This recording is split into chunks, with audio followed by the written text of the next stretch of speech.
चलिए स्टार्ट करते हैं अपन। आज अपना टारगेट है पश्चिमी मरुस्थल। ठीक है, इससे पहले इसकी एक क्लास हो चुकी है। राजस्थान के भौतिक प्रदेश चल रहे हैं और भौतिक प्रदेशों में अपन वर्गीकरण पढ़ रहे हैं। ठीक है, और अपन वर्गीकरण पढ़ रहे हैं डॉक्टर रामलोचन सिंह जी का। ठीक है, डॉक्टर रामलोचन जी हैं, इन्होंने राजस्थान का वर्गीकरण किया है। तो उन्होंने एक पार्ट बनाया इसका पश्चिमी मरुस्थल, या जिसे शुष्क प्रदेश भी बोल सकते हैं। तो इसके बारे में अपन डिटेल से जानकारी लेते हैं। तो चलिए अपन इसे स्टार्ट करते हैं। कल अपन ने कुछ बातें की। अपन ने देखा जो ये मरुस्थल है, जो मरुस्थल है अपने राजस्थान के 61.11% भाग पे फैला हुआ है और इसमें टोटल 40% जनसंख्या निवास करती है। ठीक है, अपन ने देखा यहाँ की जो जलवायु है वो शुष्क भी है और अर्ध शुष्क भी है। ये बात भी अपन ने कल देखी। और अपन ने एक चीज देखी थी, यहाँ पे रेतली मिट्टी है यानी बुलाई मिट्टी है, बालुई मिट्टी है। ये बातें अपन ने कल की थी। अगर किसी ने क्लास नहीं ली है तो प्ले लिस्ट में जाके क्लास देख सकता है।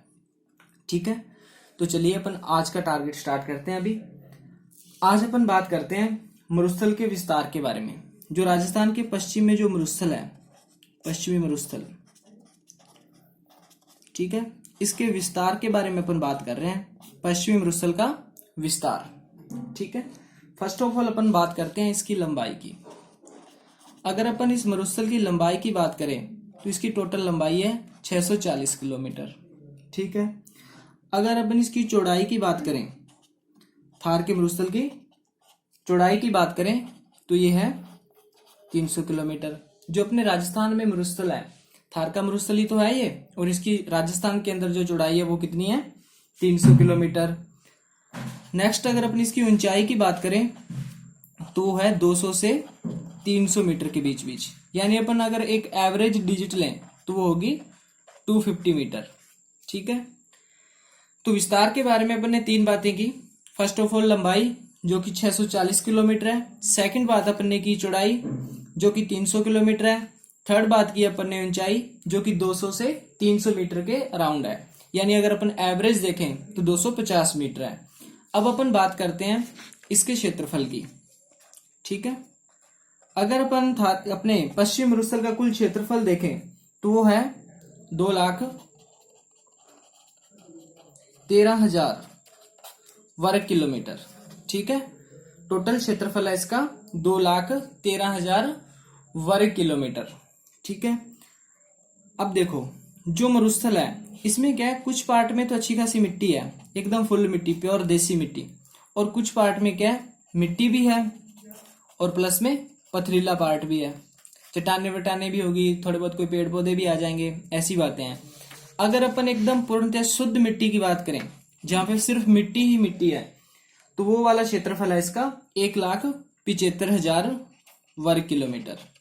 ठीक है, अगर अपन पूर्णतः मिट्टी की बात करें तो वो है 1,75,000 वर्ग किलोमीटर। ठीक है, तो क्षेत्रफल के बारे में भी अपन ने बात कर ली।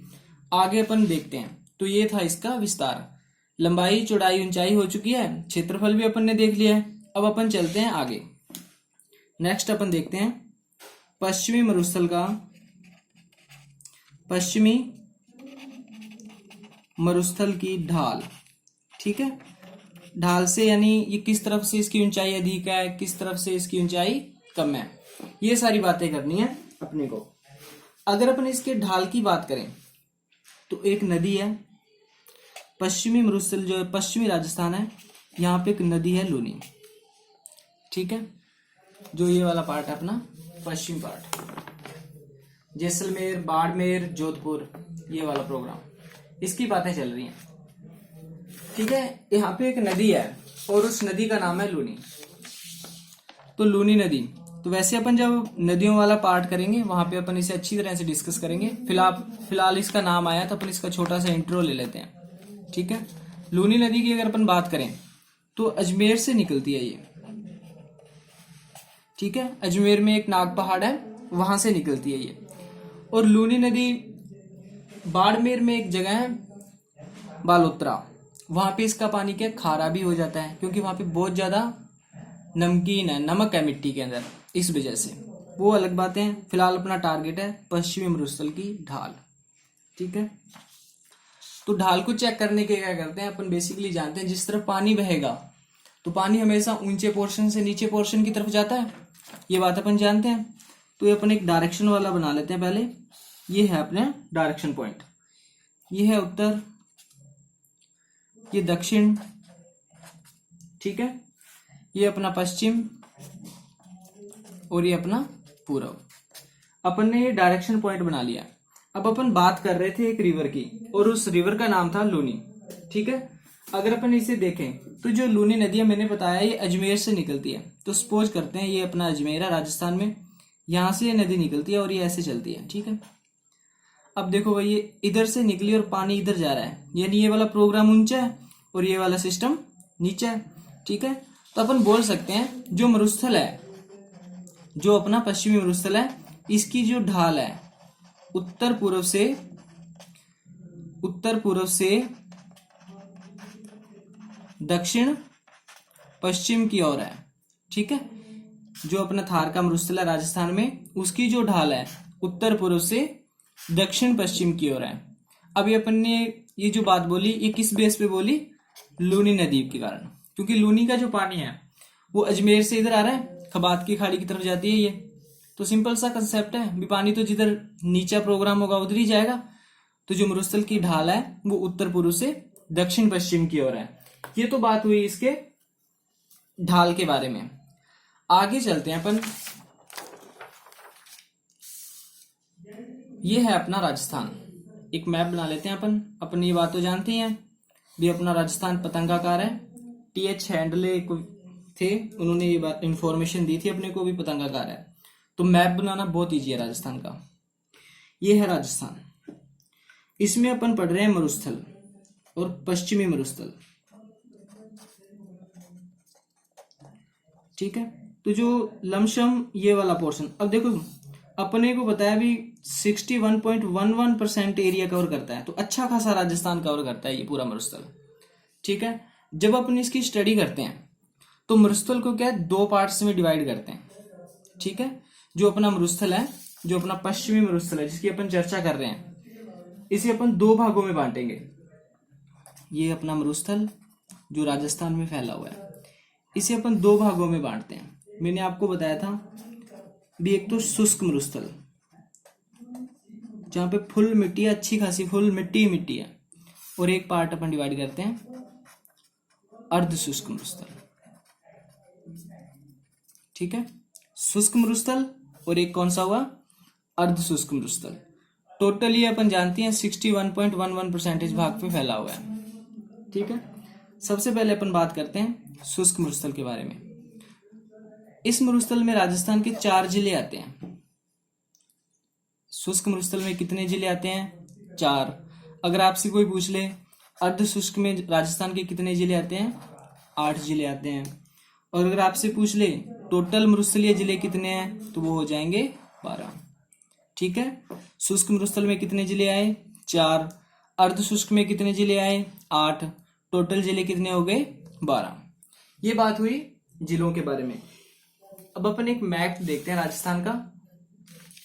तो ये है राजस्थान। ठीक है, अब मैं आपको इस मैप से थोड़ा डाटा क्लियर करवाता हूं। तो उम्मीद है आपको ये मैप दिख रहा होगा, और आपको मान के चलना है ये राजस्थान का मैप ही है, और है भी, इसमें कोई डाउट भी नहीं है। तो ये है अपना राजस्थान। अब ये मैंने इसमें थोड़ी फॉर्मेटिंग कर रखी है। तो फर्स्ट ऑफ ऑल अपन ये देखते हैं भी है क्या चीज। पहली बात तो अपनी क्लास चल रही है पश्चिमी मरुस्थल की। ठीक है, तो मैं एक लाइन खींच रहा हूं यहां से लेके ये यहां तक। ये जो पूरा प्रोग्राम है ये पश्चिमी मरुस्थल ही है। जो एक ग्रीन कलर में मैंने लाइन ड्रॉ कर रहा हूं आपके सामने, ये वाली, ये रेड लाइन तक, ये क्या है अपना पश्चिमी मरुस्थल है। मैंने आपको अभी एक बात बोली भी, जो अपना ये पश्चिमी मरुस्थल है इसे दो भागों में डिवाइड किया गया है। एक तो शुष्क मरुस्थल और दूसरा अर्ध शुष्क मरुस्थल। फर्स्ट ऑफ ऑल अपन देखते हैं शुष्क मरुस्थल। इसमें 4 डिस्ट्रिक्ट आते हैं। ठीक है, तो शुष्क मरुस्थल की अगर अपन बात करें तो जो ये अपने सीमावर्ती जिले हैं ना, सीमावर्ती जिले, अब सीमावर्ती जिले कौन कौन से हैं, तो अपन ने जब स्टार्टिंग में क्लास ली थी तो उस टाइम अपन ने चर्चा की थी इन सब के बारे में। सीमावर्ती जिलों की अगर अपन बात करें तो अपन ये देखो, ये वाले सीमावर्ती यानी सीमा से टच करते हुए, तो मैप में दिख रहा है आपको श्रीगंगानगर, श्रीगंगानगर से नीचे आए तो अपना बीकानेर, बीकानेर से नीचे आए तो अपना जैसलमेर, और जैसलमेर के नीचे आए तो अपना बाड़मेर। ये जो सीमावर्ती 4 जिले हैं, ठीक है, ये शामिल किए गए हैं शुष्क मरुस्थल में, यानी अच्छे खासी मिट्टी में, फुल बढ़िया प्योर मिट्टी। तो इनके बारे में अपन बात करते हैं। अब देखो, एक है शुष्क मरुस्थल और एक है अर्ध शुष्क मरुस्थल। अब इसे 2 पार्ट्स में डिवाइड किया गया। तो डिवाइड करने के लिए क्या किया गया, इनमें कुछ दोनों में डिफरेंस किए गए। जो शुष्क मरुस्थल है वो 0 से लेके 25 सेंटीमीटर वर्षा रेखा के बीच में फैला हुआ है। जो शुष्क मरुस्थल है वो 0 से लेके 25 सेंटीमीटर वर्षा रेखा के बीच में फैला हुआ है। अगर अपन अर्ध शुष्क की बात करें, जो अपना अर्ध शुष्क मरुस्थल है वो 25 से लेके 50 सेंटीमीटर वर्षा रेखा के बीच में फैला हुआ है। जो अपना अर्ध शुष्क मरुस्थल है वो 25 से लेके 50 सेंटीमीटर वर्षा रेखा के बीच में फैला हुआ है। ठीक है, अब आगे चलते हैं अपन।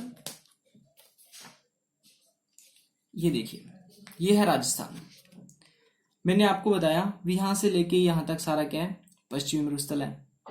ठीक है, जो ये अलग कलर में ये वाला प्रोग्राम आपको दिख रहा है, ये है अरावली पर्वतमाला। ठीक है, सिरोही के खेड़बरमा से एंटर होती है और झुंझुनू से आउट हो जाती है राजस्थान से। अभी अपन इसके बाद में जब अरावली प्रदेश पढ़ेंगे वहां पे इसे अपन डिस्कस करेंगे। फिलहाल अपना टारगेट पश्चिमी मरुस्थल ही है। तो यहाँ तक पश्चिमी मरुस्थल है। फिर इसे 2 पार्ट्स में डिवाइड किया, एक तो शुष्क और एक अर्ध शुष्क।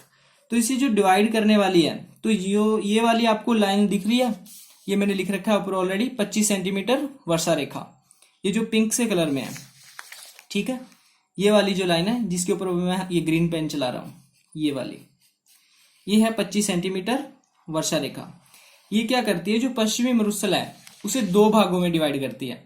एक तो शुष्क मरुस्थल, ये वाला पूरा शुष्क मरुस्थल, और एक ये वाला पोर्शन अर्ध शुष्क मरुस्थल। ठीक है, यहाँ पे अपन ने बात की भी, यहाँ पे 4 जिले आते हैं। तो कौन कौन से थे, एक तो बिल्कुल ऊपर टॉप पे श्रीगंगानगर, फिर उसके नीचे था बीकानेर, फिर उसके नीचे था जैसलमेर, और उसके नीचे था बाड़मेर। ये आते हैं शुष्क मरुस्थल में।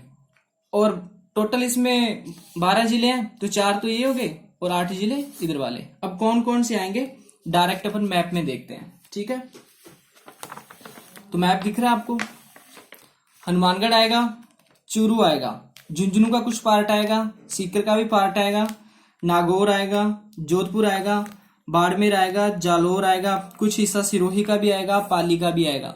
अब मरुस्थल ऐसे थोड़ी पता है इधर पाली की बाउंड्री आएगी तो मैं जोधपुर में चला जाऊं, तो थोड़ी मिट्टी है, मिट्टी तो थोड़ी बहुत आगे पीछे हो ही सकती है। ठीक है, तो इसे शामिल किया गया अर्ध शुष्क प्रदेश में। अब देखो, जो अरावली है मैंने आपको बताया वो सिरोही से एंटर होती है। ठीक है, तो ये रहा सिरोही, यहां से एंटर होती चलती है ऐसे सीधी। ठीक है, ऐसे चलती है, पाली में भी जाती है, अजमेर से होते हुए, सीकर से होते हुए जयपुर में भी आती है, और जो झुंझुनू है ये चिड़ावा है, यहां से ये आउट हो जाती है ऐसे। ठीक है, और दिल्ली में राष्ट्रपति भवन है वहां तक पहुंचती है, ये अपन आगे डिस्कस करेंगे। तो ये हुई कुछ बेसिक जानकारी इसके बारे में। अब देखो, कुछ इंपॉर्टेंट फैक्ट हैं, तो इंपॉर्टेंट फैक्ट अपन डिस्कस कर लेते हैं। पेज ले लेता हूं मैं, एक फ्रेश पेज बढ़िया, और उसमें अपन डिस्कस करते हैं ये जो अपन ने अभी तक पढ़ा उससे रिलेटेड कुछ इंपॉर्टेंट फैक्ट। ठीक है, तो पहली बात आपको याद रखनी है,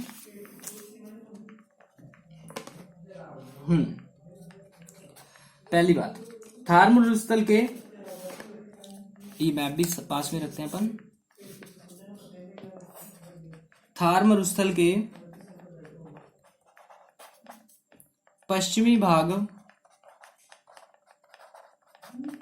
थार मरुस्थल के पश्चिमी भाग को पश्चिमी मरुस्थल कहते हैं, थार मरुस्थल है। ठीक है, ये बात आप जानते हो भी, भारत में जो सहारा मरुस्थल का विस्तार है उसे थार मरुस्थल कहा गया है। ये मैप में ऐसे जा रहा है। इसका जो पश्चिमी भाग है यानी जैसलमेर वाली साइड, इसे क्या बोलते हैं, पश्चिमी मरुस्थल बोलते हैं। तो नॉर्मल बात है, जो पश्चिम में है तो पश्चिमी मरुस्थल ही बोलेंगे। लेकिन जो इससे आगे वाली लाइन है, थार मरुस्थल के पश्चिमी भाग को पश्चिमी मरुस्थल व मरुस्थल के पूर्वी भाग को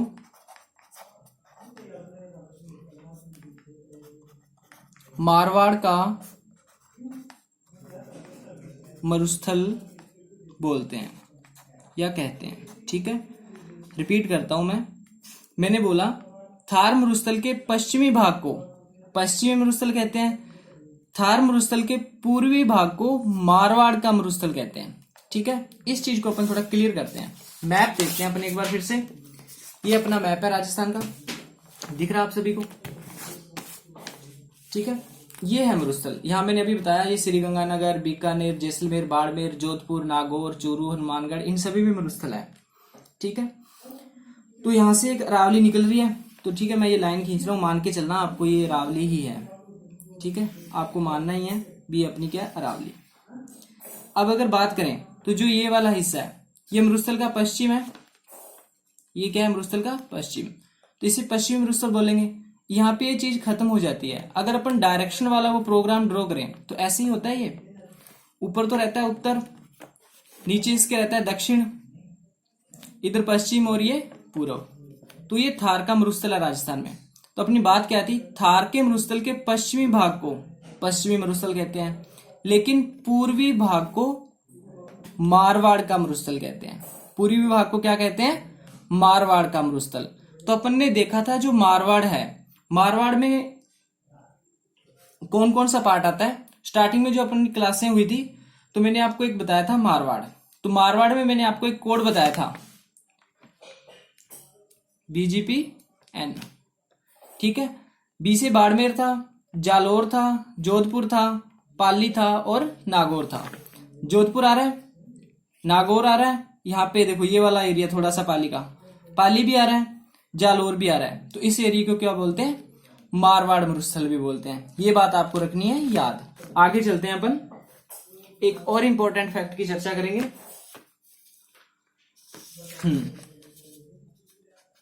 अंतरराष्ट्रीय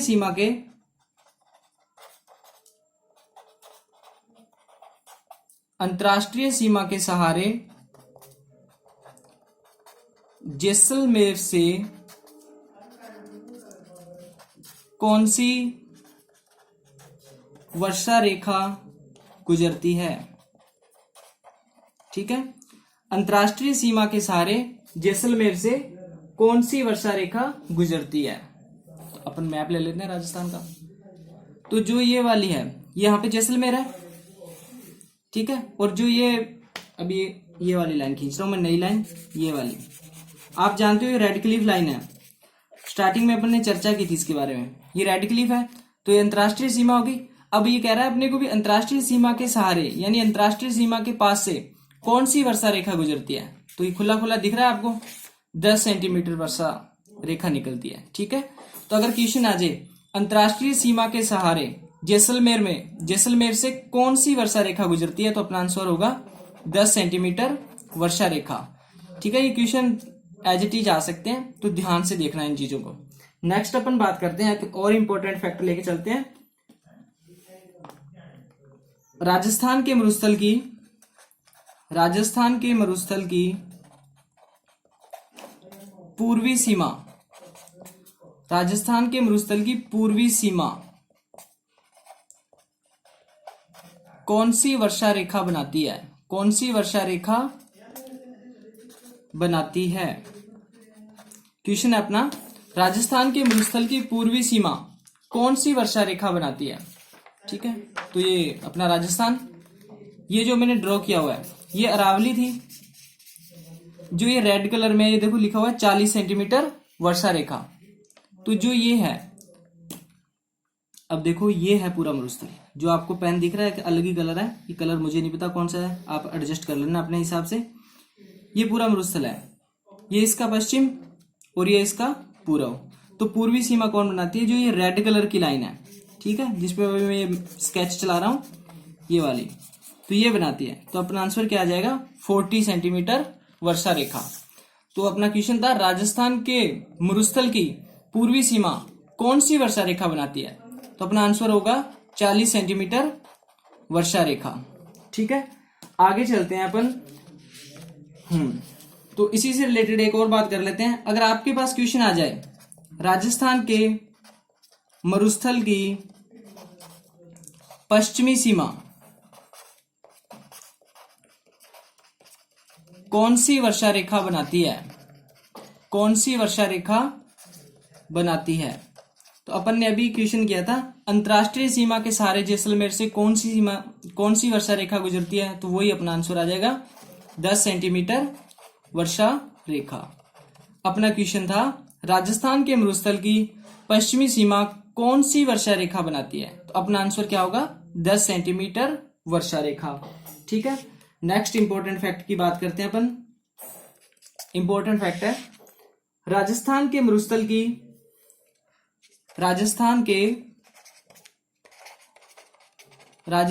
मरुस्थल को दो भागों में कौन सी वर्षा रेखा बांटती है? ठीक है, तो कोई राइटिंग का इश्यू हो तो डिस्क्रिप्शन में आपको पीडीएफ मिल जाएगी, वहां से आप खुला खुला देख सकते हो। अपना क्वेश्चन है राजस्थान के मरुस्थल को कौन सी वर्षा रेखा दो भागों में बांटती है? तो अभी अपन ने थोड़ी देर पहले डिस्कस किया था, ये मैप में समझाया था मैंने। अब तो इस मैप का बुरा हाल हो चुका है, काफी स्केच चल चुके हैं, लेकिन आप एडजस्ट करना। ये वाली जो मैं अभी लाइन ड्रॉ कर रहा हूं ये है 25 सेंटीमीटर वर्षा रेखा। ये जो अपना मरुस्थल है, राजस्थान का जो मरुस्थल है उसे दो भागों में डिवाइड कर रही है। कौन कौन से दो भाग हैं? एक तो अपना एकदम शुष्क मरुस्थल और एक अपना अर्ध शुष्क। ये फुल मिट्टी, ये कम मिट्टी। ठीक है, आगे चलते हैं अपन। आगे इंपॉर्टेंट अगर फैक्ट की अपन बात करें तो वर्षा रेखाओं के बारे में तो अपन ने इंपॉर्टेंट कर लिए। ठीक है, अब अपन एक चीज और देखते हैं। एक लाइन लिख रहा हूं मैं, लघु मरुस्थल। ठीक है, एक मैंने वर्ड लिखा है लघु मरुस्थल। तो लघु मरुस्थल किसे कहते हैं, या लघु मरुस्थल का विस्तार भारत में कहां पे है? ये है क्वेश्चन। तो आपको जान के खुशी होगी, जो अपना एक राज्य है गुजरात, गुजरात में है कच्छ। ठीक है, यहां से लेके अपना जो राज्य है राजस्थान, राजस्थान के बीकानेर तक जो मरुस्थल फैला हुआ है उसे बोला जाता है लघु मरुस्थल। मैं रिपीट कर रहा हूं इस बात को। अगर आपसे कोई पूछ ले भी भारत में लघु मरुस्थल कहां पे है, दोबारा सुन लीजिएगा। अपना क्वेश्चन है राजस्थान में लघु मरुस्थल कहां पे है? तो वो है गुजरात के कच्छ से लेके राजस्थान के बीकानेर में। अब अपना टारगेट है राजस्थान की ज्योग्राफी, तो अपन इसको थोड़ा मॉडिफाई कर देते हैं। क्वेश्चन ये है राजस्थान के कौन से जिलों में लघु मरुस्थल फैला हुआ है? ठीक है, अब देखो पहले मैं बात बता देता हूं, फिर अपन मैप में डिस्कस कर लेंगे। एक तो अपना बाड़मेर, एक अपना जैसलमेर, ठीक है, और एक अपना बीकानेर। तो कौन कौन से हैं?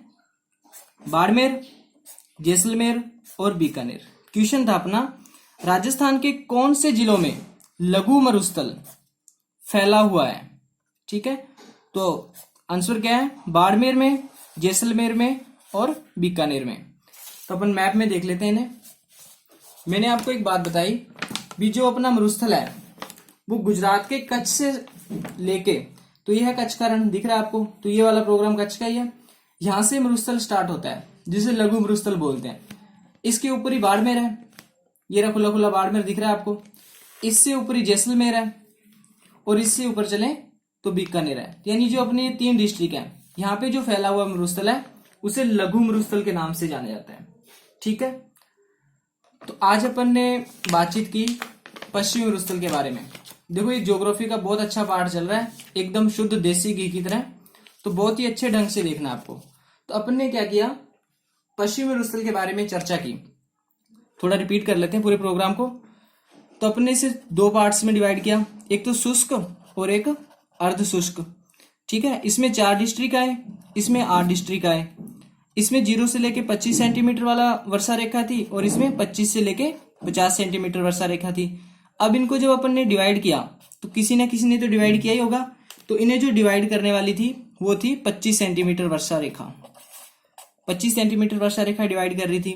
फिर अपन ने एक वर्षा रेखा देखी 10 सेंटीमीटर वर्षा रेखा, जो कि जैसलमेर से निकलती है और अंतर्राष्ट्रीय सीमा के पास से निकलती है।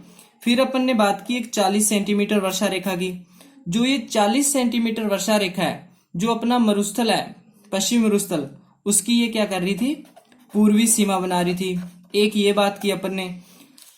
ठीक है, और अपन ने बातें की थोड़ी बहुत और भी थी, जैसे इसका अपन ने विस्तार देखा।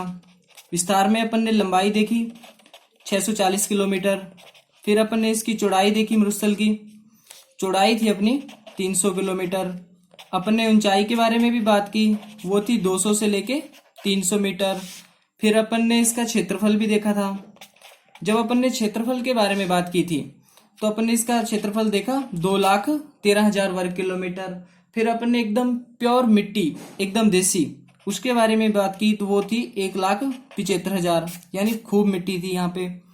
फिर अपन ने इसकी ढाल के बारे में भी देखा, जो अपना मरुस्थल है, तो मरुस्थल की जब अपन ने ढाल बताई तो अपन ने लूनी नदी को उठाया था। अजमेर की नागपा पहाड़ी से निकल रही थी वो, तो इसकी ढाल अपने को पता चली उत्तर पूर्व से दक्षिण पश्चिम की ओर। आज अपन ने ये कुछ बातें की हैं। ठीक है, अभी ये पार्ट पेंडिंग है। ज्योग्राफी में सबसे बड़ा पार्ट यही है, इससे अपन पढ़ेंगे तो पूरा मोटा मोटी अपने को नॉलेज हो जाएगा। तो आज के लिए बस इतना ही, बाकी अपन करेंगे कल। जय हिंद, जय भारत।